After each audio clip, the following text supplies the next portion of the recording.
Chapter 6 Calling Captain Underpants.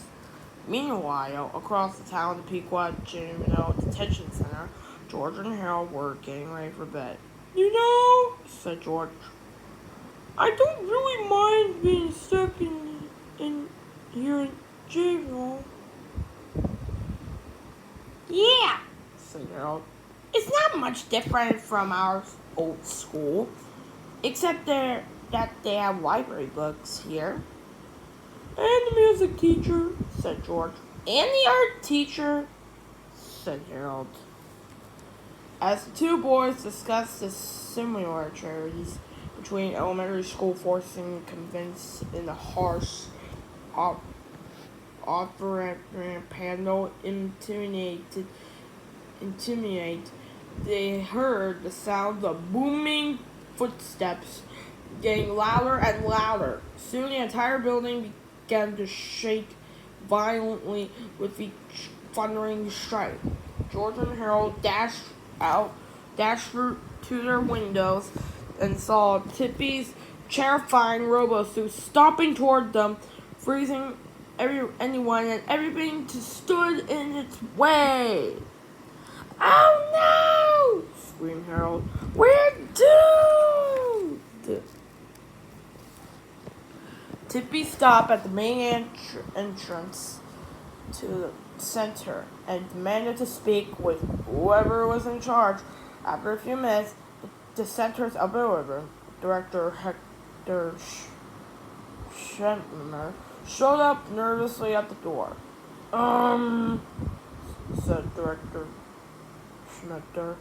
May I help you? Do you have two kids in there named George Beard and Harold Hutchins? Shouted Tippy. Yeah, said Director Schmetter. Those two kids are nothing but trouble. They're always pulling pranks, too. I mean, you can't sit at the toilet around here without getting ketchup sprayed in your underwear. Last week they just hand them over, Tippy interrupted. Hey, no problem. Director Schmecker chuckled, trying to sound cool. Director Hector Schmecker pranced excitedly to George and Harold's cell and grabbed them by the arms and escorted them to the front door. This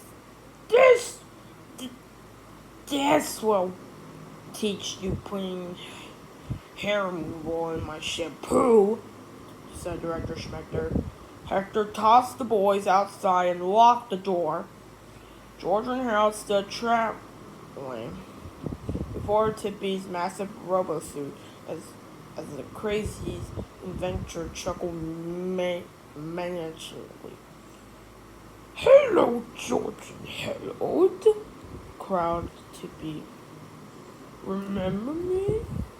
The boys were too frightened to speak.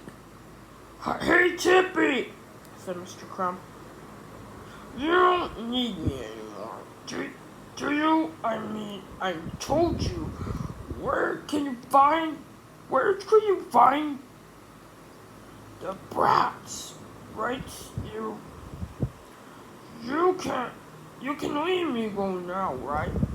I guess so, said Tippy. He set Mr. Crump down to the ground, but by George and Harold. Ha!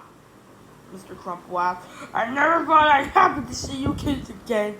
You two kids again. You bubs are in big trouble now. Almost without thinking, George and Harold reached their hands and snapped their fingers. Snap, snap. Suddenly, ridiculously optimistic smile spread across Mr. Crump's face. Hey! Cried Tippy. What's going on down there? What George and Harold knew, and what Tippy was about to discover, it was that Mr. Crump was transforming into the world's greatest superhero, Captain Underpants.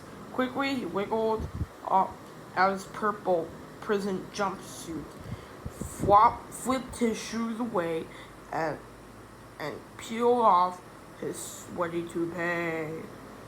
The only thing missing was his cape. He was looking around the detention center, but he couldn't find anything suitable.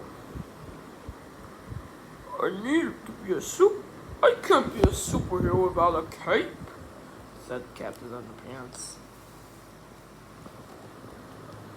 You're okay, George assured him. Yeah, said Harold. You don't need a cape, seriously. Sorry, said the captain. But you're gonna look fine or you're gonna fight crime. With no time to spare, Captain Underpants flew off to find a cape.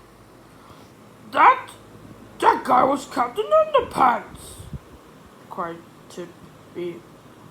Doy, said George. Ugh! Screamed Tippy. I just had him in my hand. I could have crushed him. Again, George Harold responded with only intelligent word that could possibly be applied in such a situation. Doy. Doy. Doy. Meanwhile, Captain Underpants had flown to the nearby shopping center, which is having its similar lazy storytelling sale. Quick! Cried Captain Underpants. Do you guys have superhero capes? You betcha, said the employee cheerfully. There's a very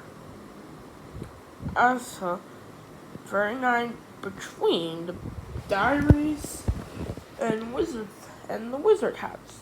Awesome, cried Captain Underpants.